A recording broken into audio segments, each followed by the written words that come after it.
Très honnêtement, je n'ai jamais vu un film aussi nul de ma vie. Bon, il gagne quelques points avec les abdos et le corps de rêve. Ça régale. Mais c'est le générique. Truc de dingue. Kraven the Hunter, Kraven the Chasseur, le dernier film de l'univers Sonyverse, l'univers Spider-Man sans Spider-Man. Et oui, vous avez bien entendu, c'est débile rien qu'on nom. Et ça l'est d'autant plus dans la forme. Parce que c'était, encore une fois, une catastrophe. On avait l'habitude, Morbius, les Venom qui sont passables, Madame Web, j'en reparlerai pas, mais c'était catastrophique, etc., etc. Franchement, disons que Kraven fait honneur à ses grands frères et grandes sœurs. Voilà, c'est le petit dernier de la famille, c'est le dernier de la famille parce que oui, Hitler est mort, je le dis bien haut et fort, le Sonyverse c'est fini, merci, enfin, parce que c'était nul, merci. Bon, plus en détail, qu'est-ce qui se passe dans ce film ? Ça vous intéresse pas, en vrai de vrai. Ce qui vous intéresse, c'est qu'est-ce que je vais dire de mal, parce que j'ai énormément de choses à dire de mal. On va commencer avec le fait qu'il dure 2 heures, ressenti 2 jours. C'est long, c'est lent. Wow. Il y a une intro, elle est nulle. Pour un peu présenter le personnage, pour le faire « Oh, waouh, il est stylé ». Non, ça ne marche pas parce que c'est trop long. Il y a trop de choses qui servent à rien. C'est trop obvious sur des trucs. Il y a des plans qui durent beaucoup trop longtemps pour rien. Qu'il te faut « Eh, regarde, là, il y a un truc au sol. » Et juste après, il s'en sert du truc au sol, par exemple. C'est débile. C'est juste débile, ça ne sert à rien. Ça casse le rythme, c'est lent. Après, il y a le titre. Donc déjà, tu as peut-être 5 minutes d'intro qui servent à rien, qui te présentent le personnage, mais c'est nul. Après, il y a le titre. Ouais, Kraven the Hunter, machin, blablabla. Il y a un espèce de lion, il y a un truc en noir et blanc, des effets trop bizarres. On dirait que c'est un truc étudiant et je sais de quoi je parle. C'est catastrophique. Et après, t'as encore une fois peut-être 10-15 minutes de flashback qui t'explique pourquoi, genre d'où il vient un peu une origin story. Mais ça n'existe pas normalement. Et du coup, t'as peut-être 20-30 minutes du film où tu te fais chier, où juste on te pose les bases que t'aurais pu comprendre avec 5 minutes de flashback un peu interposées tout au long du film, comme c'est fait dans plein de films, je veux dire. Tu balances le film direct dans la sauce, comme ça met un peu de mystère. Ensuite, tu peux faire des trucs et tu dis, oh bah pourquoi il fait ces trucs. Après, tu l'expliques en flashback petit à petit, je sais pas, pour donner un peu d'intérêt. Là, c'est juste, tu nous donnes tout d'un coup, mal, lent, et du coup, tu rentres dans ton film. En fait, on rentre pas dans le film parce que c'est déjà, on s'ennuie déjà et on comprend tout et en même temps, c'est fait d'une manière tellement lente que ça te donne pas envie, tellement. C'est comme si. J'ai l'image parfaite de ce film. C'est comme si tu as 5 ans, tu n'as pas envie de manger tes petits pois, on imagine que vous aimez pas les petits pois, et que votre mère, ou votre père, mais généralement c'est la mère, vous force à manger quelque chose, mais elle le fait très lentement.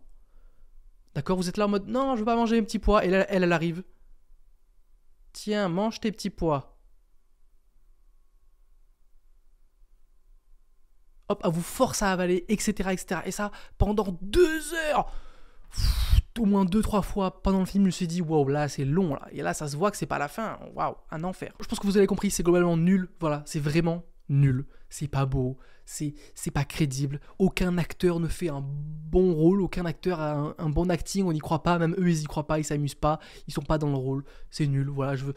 Encore une fois, qui je suis pour juger, mais franchement, allez voir le film et je suis sûr que même si vous avez jamais vu un film de votre vie, vous savez que ce film-là est nul, d'accord ? Même là, bon, je vais peut-être paraître un peu tatillon, disons, mais franchement, si je l'ai vu, si je l'ai remarqué, c'est que c'est problématique. Il y a des problèmes de montage. Il y a des problèmes de montage, des problèmes de transition. Oh, il y a une transition dans le film. Il y a un côté un peu sombre, un peu machin. Et d'un coup, bim, ça coupe sur un truc avec un autre truc qui n'a rien à voir, ça dérange. T'es en mode, wow, ils ont loupé un truc là. Il y a un cut qui est mal cuté en fait. C'est un truc professionnel ou c'est la V1, je comprends rien. Et on dirait qu'il manque plein de trucs. Il y a des faux raccords, mais de bâtards, d'accord ? Il y a des faux raccords, regardez. Là, je suis un personnage qui regarde par là. Oh là là, je te parle à toi. Et un personnage qui parle ici. Et dès qu'on revient sur l'autre personnage, il est comme ça. Non, ce n'est pas possible en fait. C'est juste déjà que ton film ne marche pas, déjà que ton film ne tient pas debout. Si en plus les choses qui doivent aller dans le bon sens ne vont pas dans le bon sens, il n'y a vraiment rien qui va. Le film ne va pas bien du tout. Mais moi, je n'aime pas bien du tout non plus tant que tu n'es pas abonné à cette chaîne. Voilà, n'hésite pas à t'abonner. À l'heure où je tourne cette vidéo, on est 510. Merci pour ça déjà, parce que dès que vous vous abonnez, je mets un trait sur le tableau. Le but, c'est de tout remplir. Donc n'hésite pas à mettre un petit pouce bleu aussi, ça fait plaisir. Et à mettre en commentaire qu'est-ce que tu as pensé du film. Je sais que tu en as pensé du mal. N'hésite pas à me dire des trucs catastrophiques que j'ai oubliés. Ça me ferait plaisir de lire ça. Encore une fois, c'est pas subtil. Je demande pas que ce soit le film du siècle ou un film un peu d'auteur, machin. Je demande pas ça, je veux voir un film de super-héros. Je m'attends à un film de super-héros. Enfin, de super-héros méchants, vous avez compris. Mais là, quand je vous dis que c'est pas subtil, waouh, il y a des gros plans sur des choses. Encore une fois, imaginons, comment vous expliquer ça? C'est comme si, là, j'étais en train de me battre avec quelqu'un, et ma seule solution, c'était de lui casser une bouteille de verre sur la tête. Imaginez. Hop, je me bats avec quelqu'un, et là, gros plan sur la bouteille, qui dure 5 secondes. 1, 2, 3, 4, 5. Hop, et après je la prends, et bim. Genre, ça y est, je veux dire, on a compris. Ou alors, pour présenter un personnage, imaginons, on le voit ranger ses cartes d'identité, et hop, sa carte d'identité, elle est là pendant 10 secondes. Vous voyez ce que je veux dire? Le côté pas subtil, c'est qu'il y a des choix de plans, de longueur de plans qui sont abominables et qui rendent le film juste pas digeste, pas agréable à regarder. Aussi, c'est pas crédible dans l'univers, c'est pas crédible dans les personnages parce que on nous présente différents, on va dire barons du crime, on va dire patrons de la mafia, différents trucs, et ce n'est pas crédible. D'accord? Un mec comme ça, le Rhino, voilà, le Rhino, le personnage du Rhino, on le voit dans la bande-annonce. De toute façon, je pense que vous vous en fichez si je vous spoil, parce que c'est catastrophique dans tous les cas. Le personnage, il est débile. Il n'a aucun charisme, il est un peu fou, tu sais pas trop pourquoi, et en même temps, il a une tête d'un télo, et en même temps, il est bizarre. Ils essaient de te faire... Enfin, je sais même pas comment l'expliquer parce que je sais même pas comment. Quand je l'ai vu, j'ai fait, mais je sais même pas ce que c'est. C'est un mec un peu bizarre, un peu psychopathe. Mais le Rhino, il a jamais été un psychopathe. Et en même temps, il a un chien. Pourquoi il a un chien? C'est quoi ce truc avec son chien? Et puis après, enfin, il est trop bizarre ce personnage. Après, quand il se transforme, il est pas beau. C'est un Rhino. Normalement, le Rhino, vous voyez, c'est un peu à la carrure de Hulk, en mode gros balèze, avec des grosses jambes et des gros bras, etc. Là, c'est juste un mec qui a oublié de faire les jambes à la salle. Voilà, il a des jambes comme ça, le Rhino. Et après, il a des grosses épaules et des gros bras et 2 cornes sur la tête. À chier. À chier. Fais-lui au moins des grosses jambes. Fais-lui transformer jusqu'au bout. Au moins, je sais pas. Non, ok. Et on va continuer dans les personnages qui sont maltraités parce que déjà, Kraven, oui, non, parce que c'est quand même le but du film, c'est le sujet du film, évidemment, Kraven, le chasseur. Je vais répéter son nom. Kraven, le chasseur. Un chasseur, définition, personne qui chasse des animaux, pouf, pour les tuer, pour les manger, pour la joie. Bon, le chasseur, c'est pas cool. Moi, je trouve ça pas cool. Bref.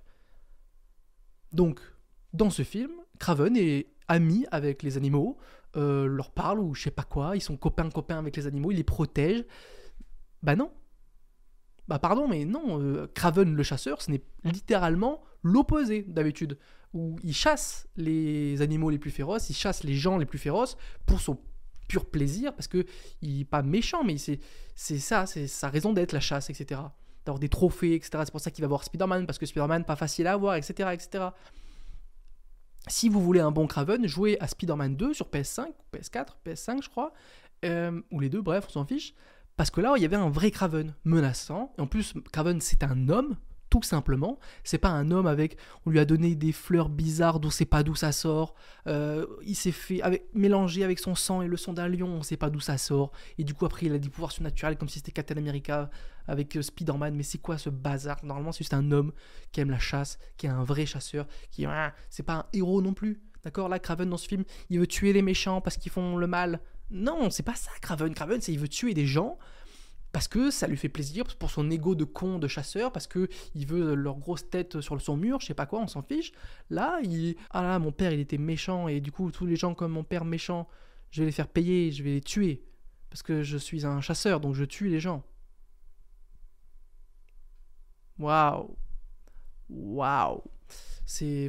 Franchement, c'était vraiment nul. Par contre, là je lève les bras, je m'excuse, voilà, arrêtez-moi pour diffamation si vous voulez, mais un truc qui est sûr, c'est que il a un corps de rêve, ce bâtard, de Aaron Taylor Johnson. Là, il y a grand respect sur les abdos, grand respect sur le corps, là c'est dinguerie là pour le coup, genre dinguerie, je comprends mon ex. Aussi, il y a un personnage, alors peut-être que c'est ma culture comics qui n'est pas au rendez-vous, là c'est my bad là-dessus, mais l'étranger, c'est qui de 1 ? Voilà. dans les comics, tout ça, dites-moi en vrai, parce que pour le coup, je suis vraiment curieux. Et de deux, dans le film, il est présenté un peu comme un mec stylé qui a des pouvoirs 1, 2, 3, hop, il te tue sans que tu l'as vu, je sais pas quoi. On sait pas pourquoi il a cette espèce de pouvoir. Est-ce que c'est un vrai pouvoir?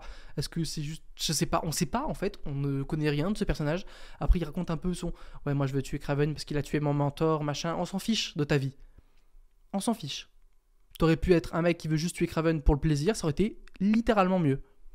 Parce que là, on s'en fiche de ta vie. Et en plus, comment il meurt, parce que oui, pardon, il meurt, encore une fois, spoiler, mais on s'en fout, c'est nul. Il va tuer Kraven en mode il a gagné, littéralement gagné, il se prend une flèche comme ça. Mort.